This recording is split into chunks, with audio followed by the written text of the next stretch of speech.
G'day everyone, Brian Odian with another episode of VikingCloud's CyberIntel. I've said a phrase like that for some 80 episodes to date, so in this episode, our last for the year, I'm going to take you a little behind the scenes to show you how CyberIntel is made. In the process, you may catch a glimpse of my pandemic lockdown activities.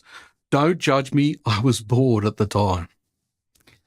It all starts with an idea for a topic, followed by a lot of research. We aim for the videos to be about 3 minutes, so in 3 minutes we want to give you a condensed and accurate portrayal of the subject we will speak about. Research can obviously take some time, especially when you're talking about cutting-edge technology, such as quantum computing or post-quantum cryptography.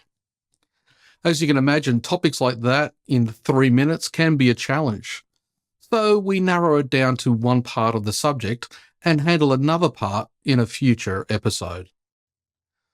Once the research is complete, it is scripted into a teleprompter to make sure that the research is accurately conveyed to you, our audience.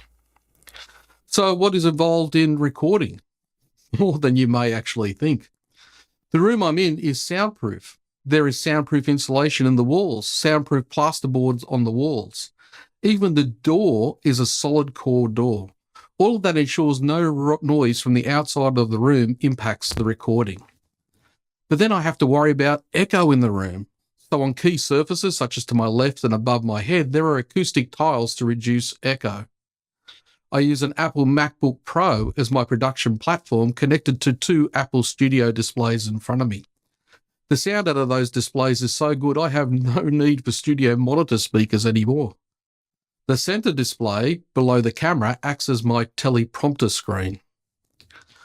I have a Sony ZV-E10 vlogging camera recording in 4K 30 frames per second directly into an open source platform called OBS Studio. On that camera, I have a Sony 18 to 135mm zoom lens.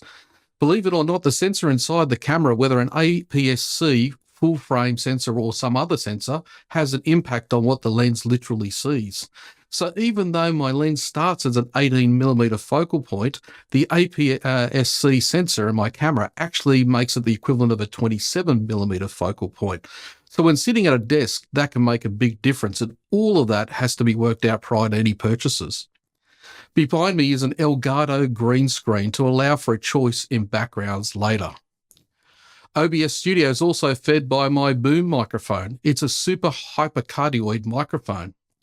What that basically means is it's good for recording what's in front of it, but nothing else around it. I use an Audio-Technica AT4053B. But before the sound reaches OBS Studio, it goes through a Rodecaster Duo, basically like a mini sound production studio that helps produce broadcast quality sound. So we have the sound, we have the picture, now we need the right lighting. For that, I use 2 Elgato key lights, which are remotely controlled. I can set the brightness, the temperature of the lighting that ensure both me and the green screen behind me are well lit, which is important for post-production. It makes it so much easier. Add to that an Elgato Stream Deck to control the functions whilst filming, an Omni desk that allows for standing when I actually speak to the camera, and a set of Rode Studio headphones, all of which make up my hardware platform. Not as simple as you may have thought, and this is a refined version of what my desk used to look like. The more experience I got with production, the more refined my choices were to keep my desk cleaner, without compromising on quality. In all honesty, my old desk setup may have looked better, but my current setup is far more advanced. So the recording is done, now it's time for post-production. I use Final Cut Pro as my post-production platform. I trim the original video down, add a background, and use an add-in called Crumple Pop to help define the sound and level it out.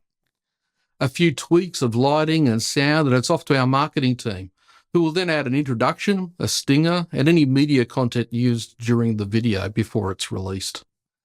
They'll also get a copy of the script for any descriptions when posted, and they'll take the audio track from this video later on and turn it into a podcast as part of our podcast series. And that's it. Every episode is researched and meticulously put together. This isn't something that we just record without preparation because we want to ensure that the content is worthwhile. While I hope you enjoyed what goes on behind the scenes of CyberIntel episodes, again, please don't judge me for the collection behind my desk. The good news is there is no more room to add anything else in here. We look forward to continuing CyberIntel for another year in 2024. But until then, I will sign off with something I've said in every episode since we began filming. Thanks for watching.